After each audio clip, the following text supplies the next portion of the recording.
Hello and welcome to the Public Square, a show that explores public affairs and religious liberty issues that affect our nation and beyond.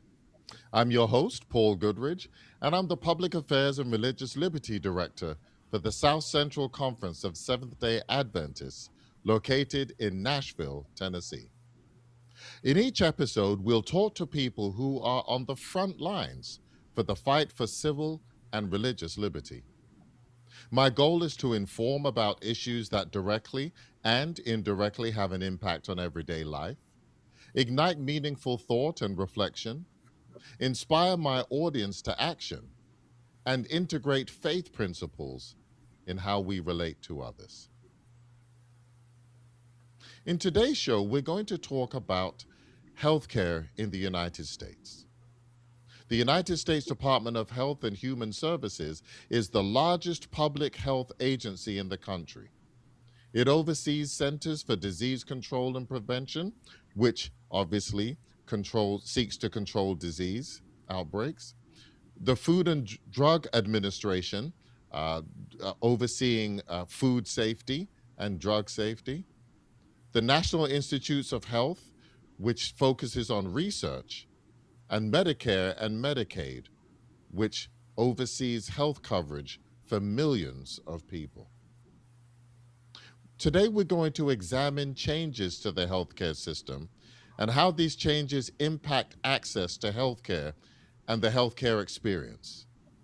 We're also going to suggest ways that individuals can take more control of their health and their healthcare. As usual, we invite you to subscribe, to like, and to share. And we thank you for joining us. And so let's meet in the public square.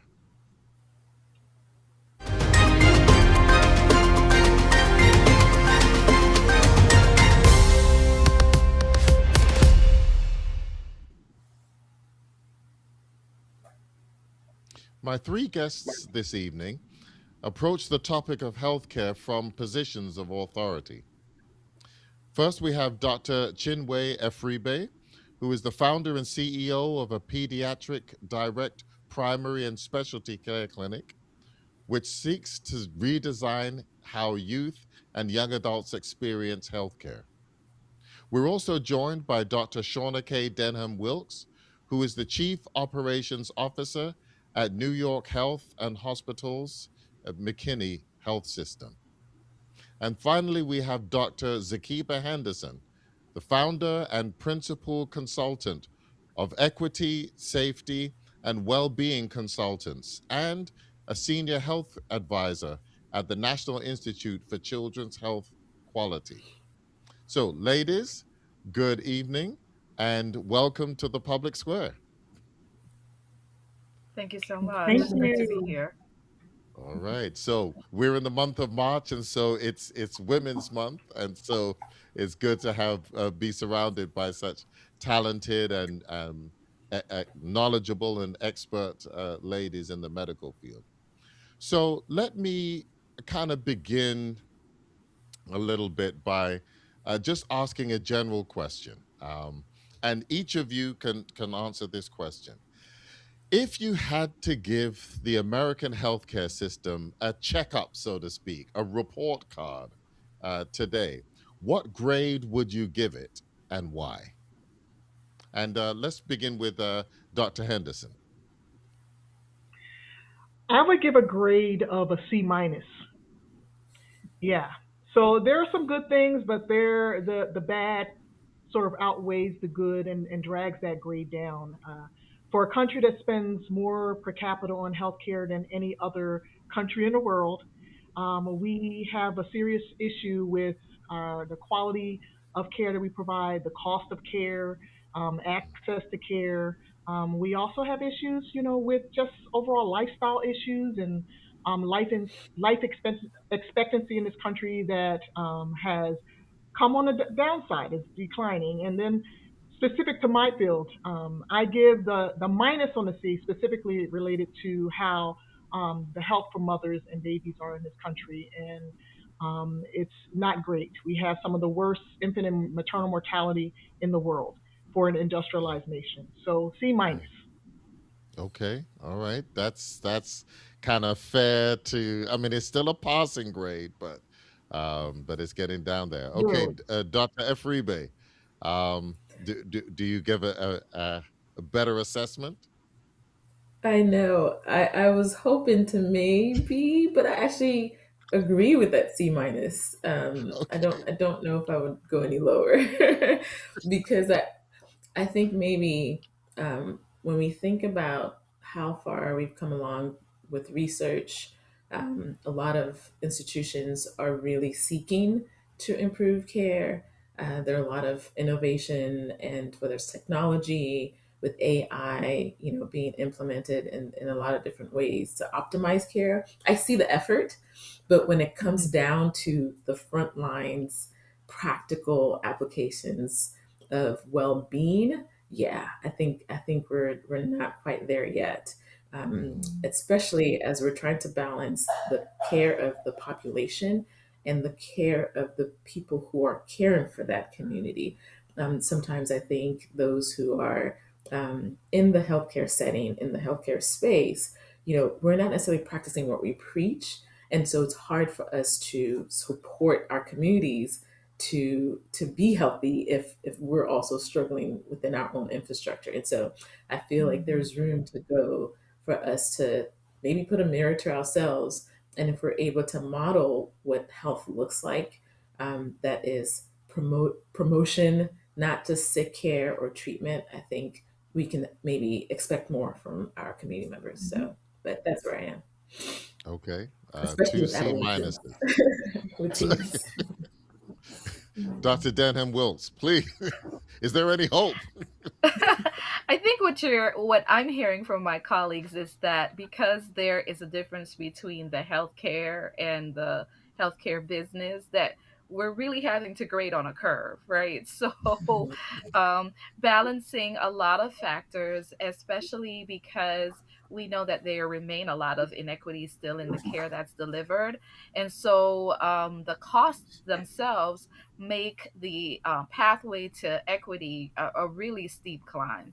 So I think you're hearing that we are grading on a curve, but I'm willing to stay in the C minus category right there with my sisters on this because we're trying to balance so many things every day, especially in the roles that we all play. Mm, Mhm. mercy, mercy. Okay.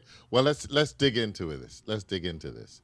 So, from your unique perspectives, what changes, whether it's policy or they call social, uh, do, do you feel are currently shaping healthcare access and quality to access in this current administration?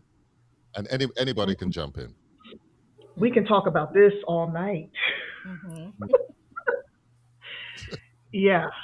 Uh, That's, we have an issue with policy in this country. Um, the policies don't seem to be developed to benefit the people as a whole. And we know with the many cuts that have been recently made and that are planned to Medicaid in particular, and issues with hospital closures and no investment in the workforce, and issues about, the business of medicine. I heard one of my colleagues mention about the business of medicine, how it is a business, and how, there's private equity in healthcare and investment, and decisions that are being made around the money and not necessarily around the outcomes and care. Um, there are a lot of issues with policy, and it doesn't take into account what communities are facing. We have a problem with the policies, for example, around vaccination. And we know that it has come to a point of legal fights over some of the recommendations that are coming out of our government and the policies around the importance of vaccination. And we have ongoing outbreaks as a result of the lack of trust and weaning trust in the recommendations and the policies that our country is developing. So I think the main areas where there have been huge shifts and changes is around policy around Medicaid policy, Medicare policy, and payment for healthcare. mhm. Okay. Okay.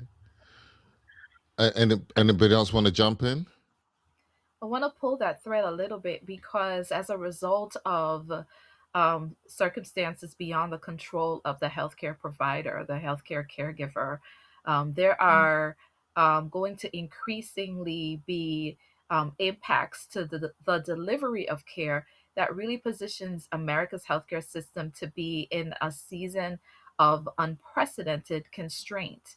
And those constraints will impact us in areas where we really don't have any room to give. Healthcare margins are very razor thin, but so is it in terms of the business side, but so is it in terms of the advances that we have been making in various aspects of healthcare. As a clinical psychologist, when I think about the fact that we have had the greatest surge in people accessing mental health services, and to weigh that with this period of constraint, where one of the first places that we're going to see the impact to cuts to services is going to be around vital health care, including that of mental health.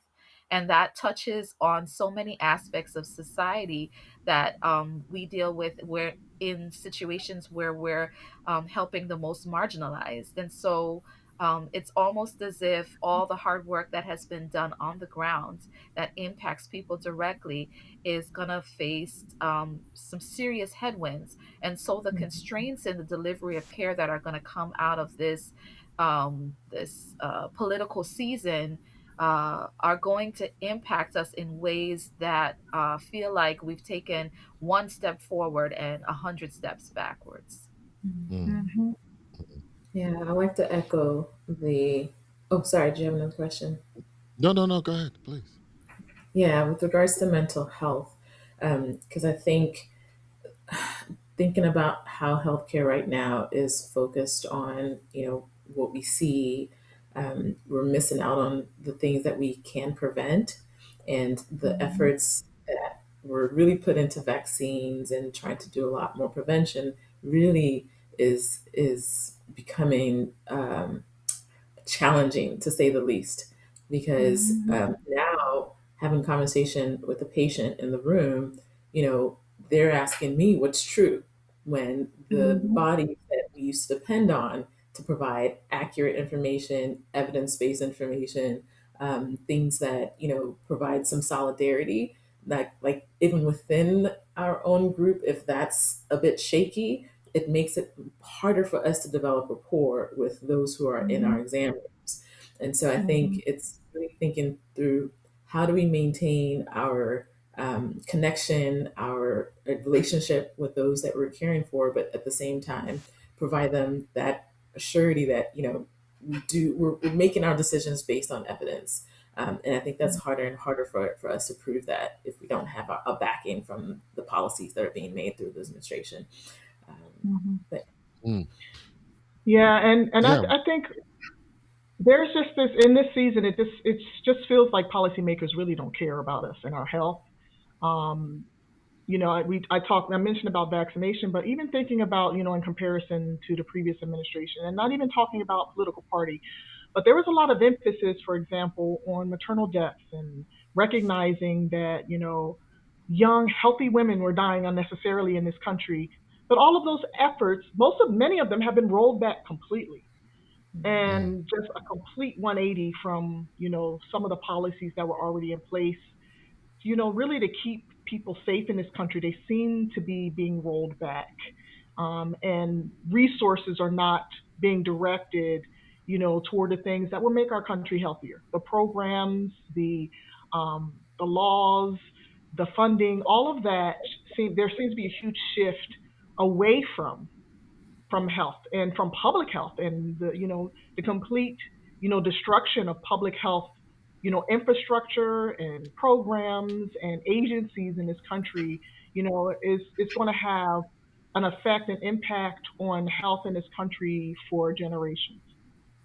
Absolutely, absolutely. When you think about, the Department of Health and Human Services, and I think they estimate, was it 20,000 employees that have been lost at least, um, and so with all these reductions of personnel, key personnel, individuals with institutional knowledge, who are no longer part of agencies.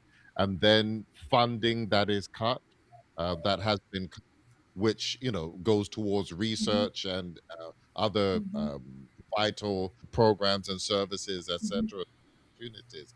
It just seems as if we're setting ourselves up for um, whether it's another pandemic or just an influx of um, ill health that can Mhm. or could have avoided if not for some of these Mhm. decisions that are being made.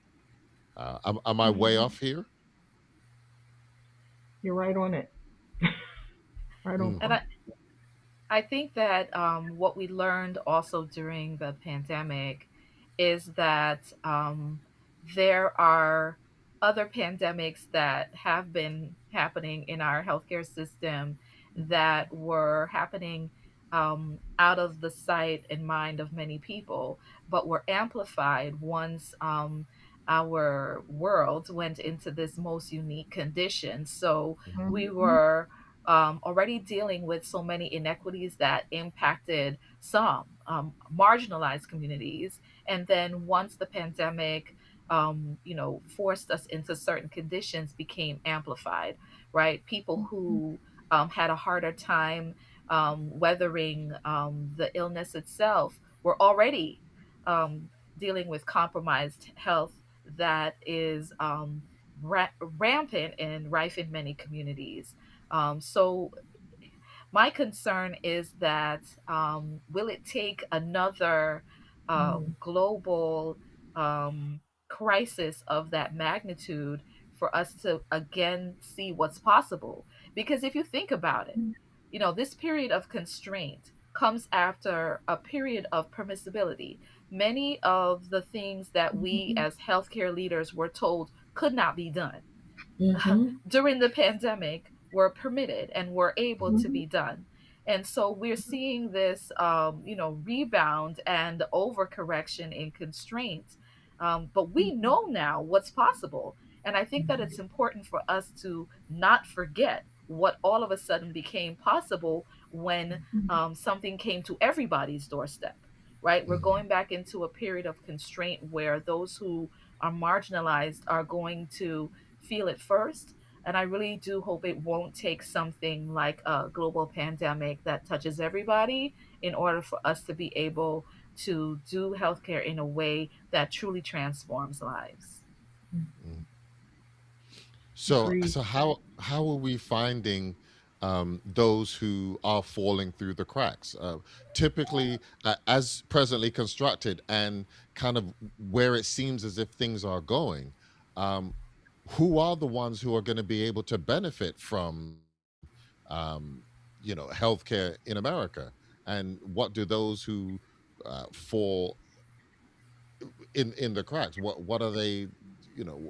What options do they have?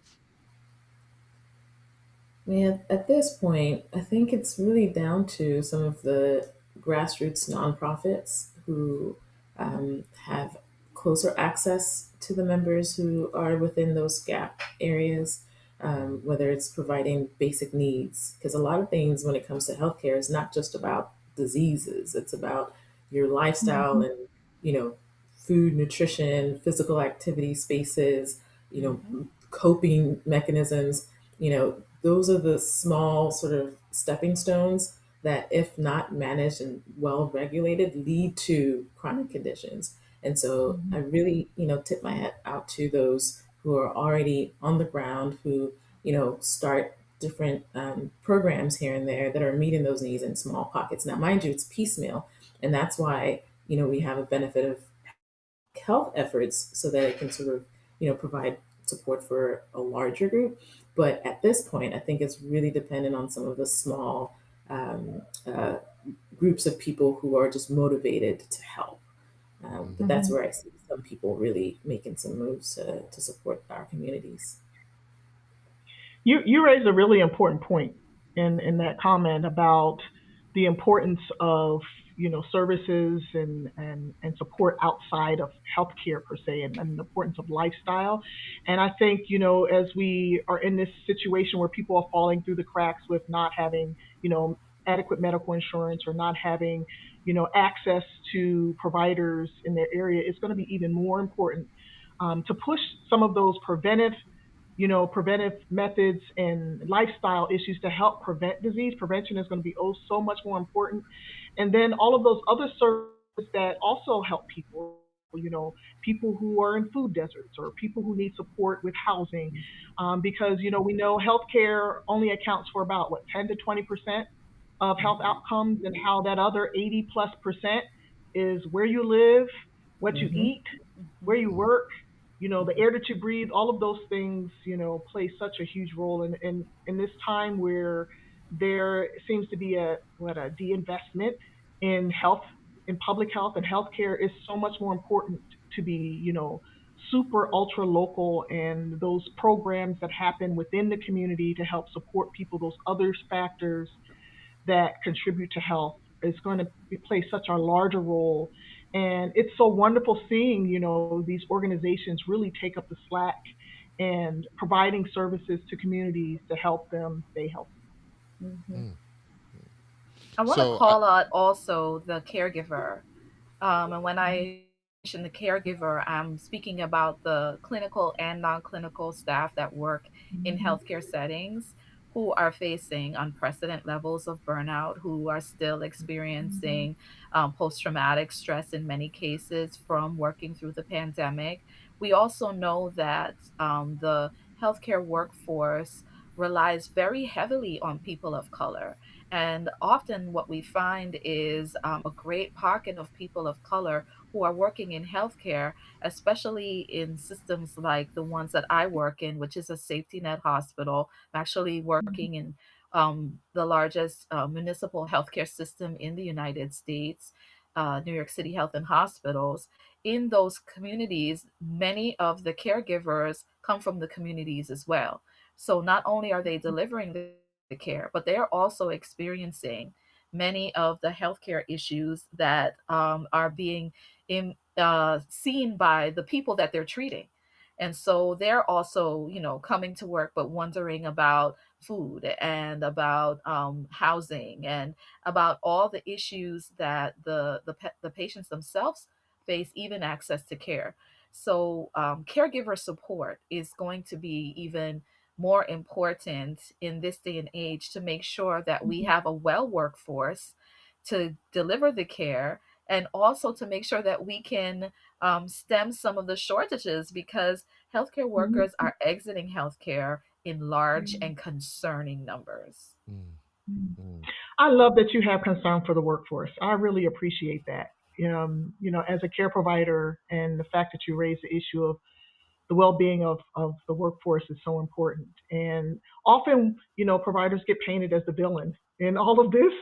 And I think it's so important that you raise, consciousness around the well-being of providers. It's so important, especially with the shortages and the increased patient loads and increased hours of work, and firings, even when they're shut down a whole, unit of a hospital, not having a job or having to find work elsewhere. There's a lot of pressure. And yeah, thank you for appreciating the workforce. It's really important.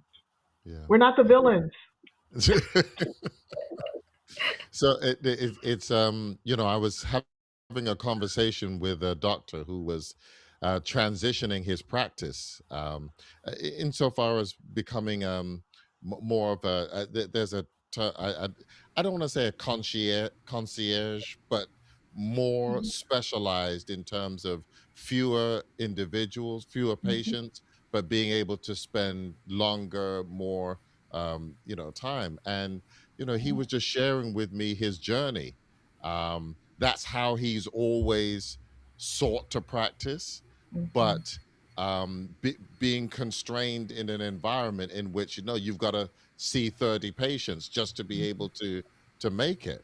And so he was sharing how he would do things and work longer extra hours at other opportunities just to support the practice, just to be able to give the quality of care to patients. And it really kind of opened my eyes in terms of the the plight and the constraints that healthcare providers go through. Mm-hmm. Um, And so, yeah, Mhm. I Yeah, understand. especially with consolidation of all of these, health networks, hospitals, systems, buying out this system, and then providers having to change how they do things based on whoever the new system that took over the previous system that they worked for.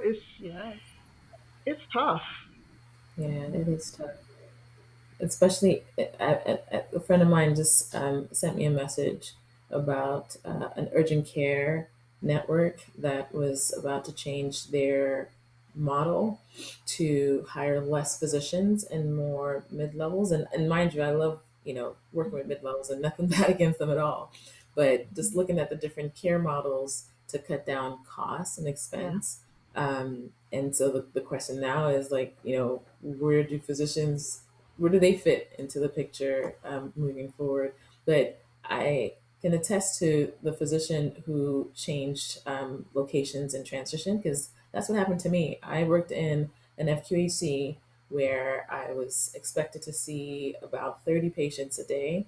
Mhm. And when I expressed to the management that I believe my quality of care is starting to be affected, is there a way we can look at my panel and see where we can sort of like adjust? And I received no response.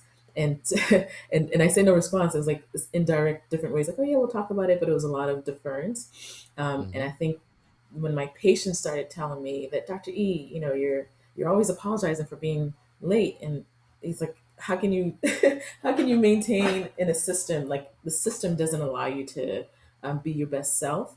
And so it caused me to sort of like separate. And yes, it's a direct primary care practice where I spend time with my patients. I have diverse payer mix, so that it allows me to spend that time and not Mhm. have to see so many patients. And I think a lot of clinicians are starting to think of different models of where we can be reminded of why we went to medicine in the first place, but still find creative ways to still keep the lights on. Yeah. What I'm hearing, generally speaking, is a huge disconnect between leadership within, not just, Department of, Health and Safety, but just whether it's corporations, hospitals, systems, etc., leadership and the boots on the ground. And Mhm. Dr. Denham Wilkes, you're kind of in both worlds, so to speak, because you're now in that level of corporate leadership, but before you were kind of functioning in boots on the ground. So kind of help us navigate this um I can't think of the word. It is a unique position, especially moving from being a clinician with direct patient contact into an administrative role. However, it does lend me some street cred because people know that I actually know Mhm. how to open the electronic medical record. People know that I actually know what it is to sit in a team meeting, to round, to build treatment plans, to do assessments. And Mhm. so when I'm sitting with leaders, I'm bringing that experience into the room and trying to set the context for why things are happening and why decision making needs to consider things that maybe aren't often considered, like the clinical or non-clinical caregiver, and centering the patient in a real way as an expert in their care. And so also when I am speaking with persons who are the continuous caregiver and actually delivering the strategy, they're the ones who are actually letting us know if the decisions are going to work or not. Mm. I'm listening in a way that doesn't forget where I came from. So I think Mm. that that connection does help me to invite the caregivers to the decision making, because the solution is often at the front line, like 80% of the time, right? You know, so if we're someplace else coming up with a solution and then going to bring it to the front line, they're going to tell you right away within just a few minutes of hearing this brand new shiny idea with this brand new acronym, some pens and a mug, whether this thing is going to actually work. And so instead of doing it that way and all the holes being pointed out in that direction, fill the gaps by making sure that the human experience of both the recipient of care and the caregiver are baked into how we build solutions. So that's the way that I work. It's probably not only because of my background as a psychologist, but I'm uniquely positioned as chief of operations because prior to this, I was the chief experience officer, right? So I'm Mm. always talking about the story the patient is telling, the story the staff is telling. So that is kind of baked into the way that I think. So I think you hear that a lot in the way that I lead, and that does help me when we have to make those tough decisions in an environment of so much constraint. And I also do always remain hopeful and optimistic because I know the creativity that's there, and that if we just bring it together, it will help us to find the way forward. Hmm. That's great. That's great. Dr. Henderson, you have a unique and wide background in terms of within healthcare. How has your experiences shaped um, your philosophy and where you are now and the burning desire that you have um, within the area of healthcare? Well, I'm an obstetrician gynecologist, but I've spent the bulk of my career as an epidemiologist and working at on population level outcomes. And it's one thing to have a patient sitting in front of you, and it's another thing to have the entire country be your patient. And Mm, when you look at, the big picture, the bird's eye view, and you have a bird's eye view of what's happening, it just feels so much more pressing to me, some of the work that I've done. And I feel deep grief over some of the rollbacks and some of the changes in policy that have happened, knowing that it's not just going to affect a few people, that it's going to affect whole swaths of the population, mm, knowing that it will, cause some people to die. And so, I'm very passionate about this work, understanding that, the decisions that are made from the top impacts everyone. At the same time, I know that there are things that we can do. Having also the opportunity to be one-on-one with patients, working with community-based organizations, and working locally, knowing that we can mitigate some of the harm through the work that we do in our own backyards. And because of that, I've made a huge shift in some of the work that I do and how I do it by working with, working locally and trying to have, still having population level impact through the collective efforts with what's mhm, happening in communities. And I think it's so important to acknowledge that there's so much wisdom and so many solutions right in the community. There are so many committed, people who are working really hard, trying to make a difference in the health of people, of their neighbors, of, mm, people in their church, people in their local communities. And specifically when we think about inequities and the disparities and the poor outcomes, particularly among, the Black community in this country, I think that's going to become more and more important that we rely on and support our local community-based organizations and efforts. okay. I I kind of want to drill down a little bit more on that idea, and I Mhm, want to try to make it. Forgive me, it's my show, so I can kind of make it a little bit more personal. So mhm, I also serve as a for a local church within a mhm, community. um and I have a burden and an idea, in terms of trying to serve the community. And each of you in your own ways have talked about the grassroots, the local level, mhm, that type of thing, not necessarily looking for hospitals or institutions, but then whether mhm, it's organizations or maybe even churches. So let me mhm, pick your brain a little bit.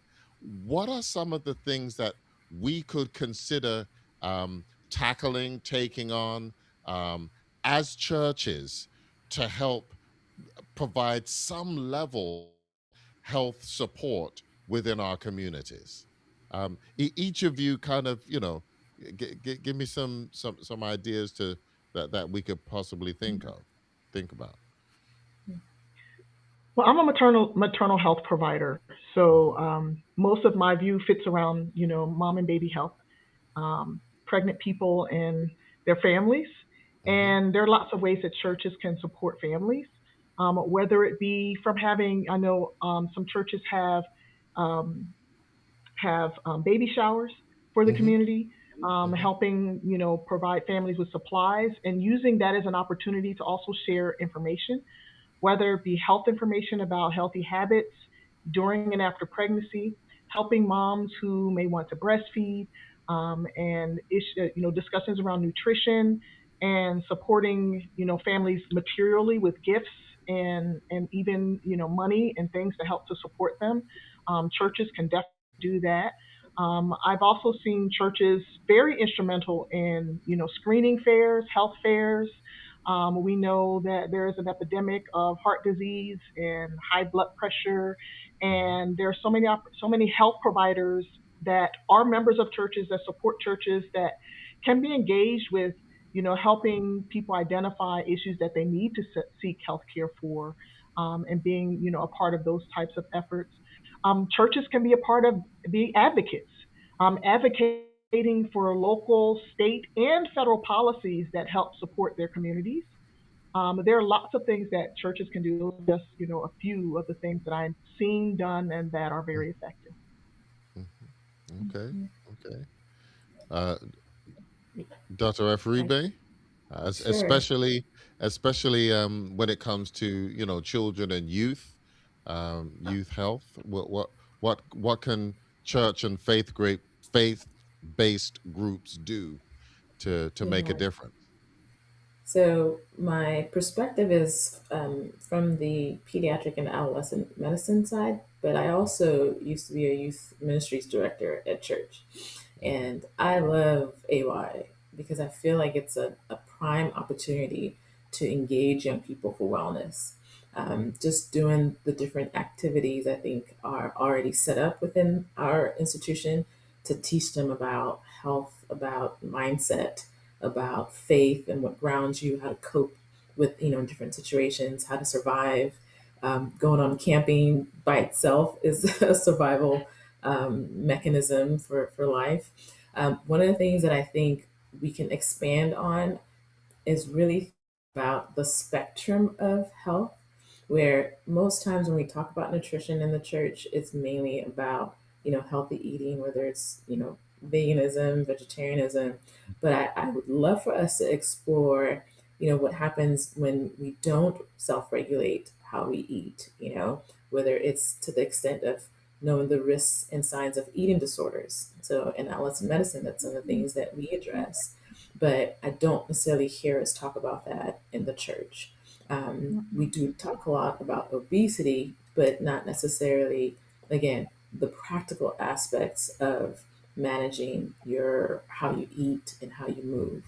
And of course, without shame, right? How do we do this in a way that doesn't make the young person feel like they're never doing enough? It's like, how do we engage them in their decision making, acknowledging their spaces for autonomy, and then creating spaces for them to receive confidential support, because there's always, I mean, church is small, so it's like, if I talk to this person, are they going to talk to my mom or my aunt or my parents? How do we create a safe space for young people to be able to share things that are affecting them in their life, but then also point them to community resources for help, or whether it's connecting them to actual healthcare settings that are youth friendly or adolescent centered, that can allow them to sort of like go the next level if they are struggling with something. So I definitely see a lot of opportunity to bridge both worlds. And I tell my I tell my patients I'm bringing AY to clinic, because we're trying within the clinic to do some of these activities to be help them understand that it's the little decisions in life that you make that can either lead you to good health or lead you to poor health. And you know there are studies that look at young adults in the healthcare system. Somewhere they fall off. Like, the healthcare system is really geared towards pediatrics, like the babies, right? They come on a regular, but then somewhere about 18, it's like, they don't have to come as Mm-hmm. often, or they go off to college, and there's that sort of disconnect with the healthcare system, and then they show up as adults. But the Yeah. thing is, they're showing up as adults with diabetes or high blood pressure Mm-hmm. or mental health conditions. And we've missed an opportunity right in between the adolescent period between, somewhere 16, 15 up until 25, 26, for us to teach them healthy lifestyle behaviors, right? And how to know when to ask for help. Some of Mhm. those things don't require a pill, don't require a shot, but it's just that opportunity to sort of like talk to them and teach them skills. I feel like we have room to go where we can partner with churches, partner with organizations, to teach them what we know already in the science. Yeah, I like that. I like that. As you were talking, I was thinking about typically how hear the approach to health from well-meaning health ministers, directors, that they talk about, have seminars on drinking alkaline water and organic spelt, grains, etc. These things that, yes, they're good, they're aspirational, but your typical um uh the typical person, whether in the congregation or in the community, don't have the resources to Mhm. go to Whole Foods or Trader Joe or even another specialized health place to get that reverse osmosis, water, so to speak.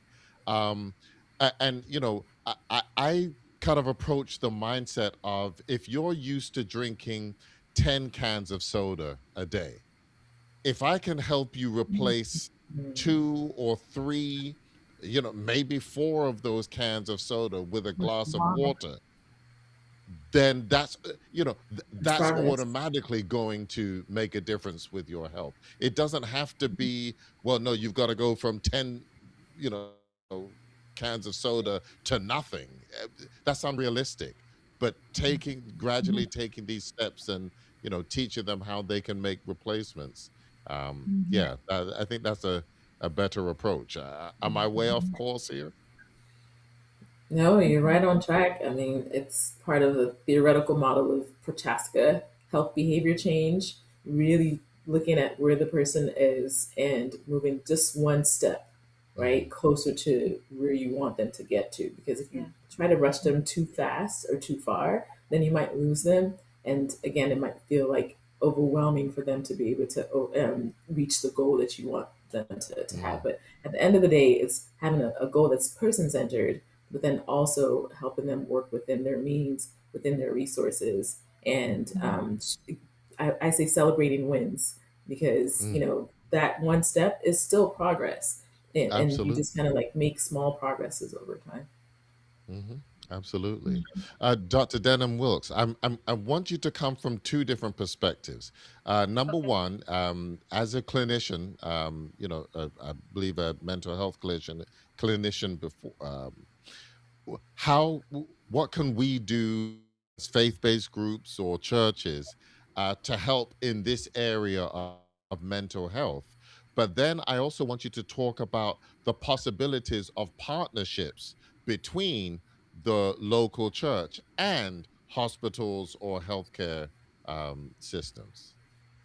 Absolutely. I think that one of the things that I would love to see happen in a more pervasive way is that the church destigmatize its language around health and Mhm. destigmatize the way that the services are designed so that people with different abilities can see themselves as part of communities. Because often, when we look at who's missing from the worship experience, it's persons whose physical or mental or emotional differences make it inconvenient for other members of the church to worship Mm, in a traditional structure. So for me, I think that if we design our worship services for people of different abilities to find visibility, then we would do a great service for our community, right? And to be able to hold space for those who are uncomfortable and let them know that by God's grace, you will be all right.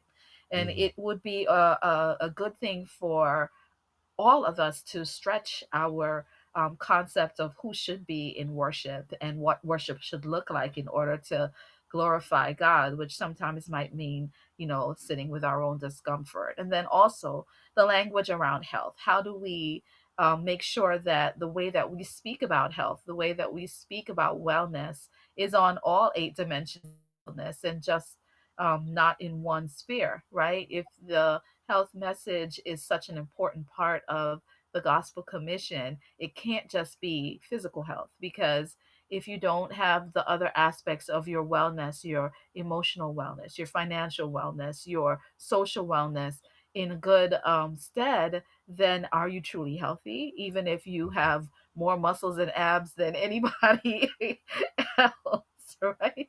It's more to health than Mhm. just how we physically appear. So for me, those are key things that I would love to see the church really address. And of course, ways to do that include programs like mental health first aid, including partnerships with bringing CBOs in, or partnering with local experts in the community to come to churches, and also those health fairs that do tend to draw people in. Have been effective and continue to be so, but it doesn't just have to be when the weather's warm. Everyone knows how to use Zoom now and other Mhm. social media platforms for virtual learning and virtual experiences. Help people find community, right? Also, a big thing that I think we need to focus on in the church that we don't really is grief and loss. There's so much grieving happening, in many, many spheres. So, as a psychologist, I'm often hearing people testify, and I know what they're saying in the spiritual realm. And yet, I'm also hearing this layer of significant grief, and so I think that there are so many ways that we can learn to listen in a destigmatized way that would help to answer the question as to where our local and global church should focus. Mm, mm. I just want to circle back on something you mentioned. CBO. For us lay people, I'm not sure what that meant.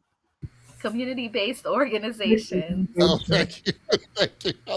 I'm, I'm just a lowly preacher. I'm sorry. No, no, And no. it's okay. And healthcare people love the alphabet. We have an acronym for everything. So if there's any time we get into alphabet soup, definitely call us Mhm. on it. We'll explain. Okay. And I think, I did a faux pas too. I think I said FQHC. It was Federally Qualified Health Center. If I missed that earlier on. Okay. Okay. Thank you. So as we start to land the plane, because I think we recognize that, with a report card of C minus, there is great room for improvement within the healthcare system in the United States. We recognize that there have been significant changes. Um, Many of these changes in the name of efficiency, effectiveness, from a bureaucratic standpoint, and while there may be a need for it or maybe a place for it, the unintended consequences of the actual individuals who are being served or being underserved are real and growing. Um, and so there are things that local organizations, CBOs, there you go, can do to help to bridge the gap. But I'm gonna kind of stretch you a little bit, and I'm going to. I want you to imagine that you have just been appointed the director of the Department of Health and Human Services, and your first day is tomorrow. um, what is the first thing that you're going to look to do, or that you would look to do, to try to stem the tide of where we seem to be going, and where we need to go? And I'm going to start with Dr. Efribe. Ooh, that's a tall order there. Yeah, Hmm. yeah. Got a lot of stuff um, to fix. a lot of things to fix. And this may be my bias, but as I think about communities and just populations, I think about the young people and what it is we are doing to either model what health should look like, how we are, I guess, valuing what health should look like, because I think they say you put your money where your values are, or you invest in things that you value. And I think, you know, I would like us to sort of like think about how we're setting up the next generation, to improve the health of our communities. And so for me, it'll be looking at what are we doing in our schools, what are we doing in our youth serving organizations, what are we doing in our childcare settings, how are we supporting families, because I think somewhere, because even with early childhood intervention, like that was a public health endeavor that helped a lot of families, um, you know, with developmental milestones, right? Like if we can't support our families on the basics of those things, then it's harder for us to do all the more complex things. So for me, my focus would really be on how do we support the base, the foundation of of who we are hoping our community and our population will be. Because I think once we invest here, then we'll be able to see it propagate over years. Okay. Okay. Um, Dr. Henderson, Oh, you that's are a tough I question. now There's so appoint you director of Health and Human Services. What's the first thing you're gonna do? First, I would clean house with the staff and get people who Oh are actually Lord. qualified. Yes, Okay. we would get qualified people leading all of the health agencies, Hmm. including CDC, HRSA, CMS, all of the organizations, FDA. Make sure they're led by people who are actually qualified. Hmm. And the other thing I think will be important is making sure the systems are in place in terms of surveillance and all of the things to help protect our nation if we were to be faced with another public health crisis, to make sure to restore those safety nets. And the other thing is restore funding for the research and programs that were all dismantled. So there's a lot of work, but first would be getting staff in place that know what they're doing. Hmm. Okay. Okay. Okay. Very practical. Very practical. Dr. Denham Wilkes. I would agree with my colleagues, and then I would also be putting a plan before our legislators regarding universal health care. We already have a model for that in this country, which is Medicare, and it already exists in a way that, for those for who meet the requirements, that there is a platform and a process to have access to the care that is needed. And Hmm. why not extend that to every person in this country? Why not extend that in a way that allows us to take off the table access to good care based on your ability to pay? So for me, that is a vital direction that this country needs to confront, because healthcare injustice is real, and it's not going to be solved in the way that we have been addressing it at this point. It's too easy for the healthcare system to turn a blind eye. But if we were on a common playing field, then we could see some real change and real effort towards solving some of the solvable healthcare issues that we face in this nation every single day. Hmm. Okay. Thank you. Well, I Yeah. will do my best to try to get at least one of you appointed to that position. No, thank you. I know, right? But I do want to thank each and every one of you for coming and sharing. You've given a lot of food for thought, some practical things that we can do as individuals, as churches, as faith based organizations, as community based organizations, to be able to help to improve the scorecard of healthcare in the United States, because as they say, health is wealth, and just experiencing, um, as I'm old, getting older, and health challenges that just come with getting older, etc. Um, you realize that more and more people are experiencing more and more um, health challenges as a result of the lack of health care that we're experiencing. And Mhm. so I want to thank you for joining us. I want to thank you for taking out the time, and I'll be right back with a closing thought.